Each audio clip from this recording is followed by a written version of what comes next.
السلام عليكم ورحمة الله وبركاته. مساكم الله بالخير. أيها الأحبة، هذا مسجد له الآن ما يقارب شهر لا يوجد به كما ترون فرشات. فالمسجد أيها الأحبة محتاج إلى فرشات، ومحتاج أيضا إلى جهاز داخلي للمسجد.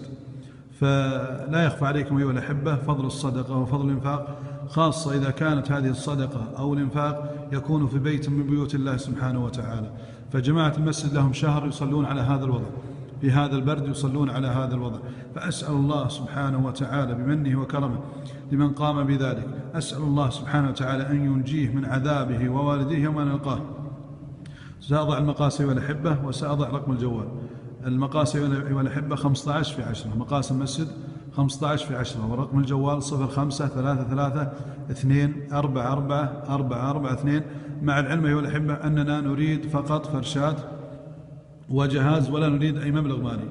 كما تعلمون المبالغ المالية لا نريدها، فقط نريد من يقوم بشراء الفرشات وشراء أيضا جهاز المسجد، ثم إرسالها لنا حتى نفرش المسجد وحتى نضع الجهاز. أسأل الله سبحانه وتعالى أن من نشر هذا المقطع أسأله سبحانه وتعالى أن يوفقه وأن يسدده، وأسأله سبحانه وتعالى أن يصلح نيته وذريته ويغفر له ولوالديه. قولوا آمين.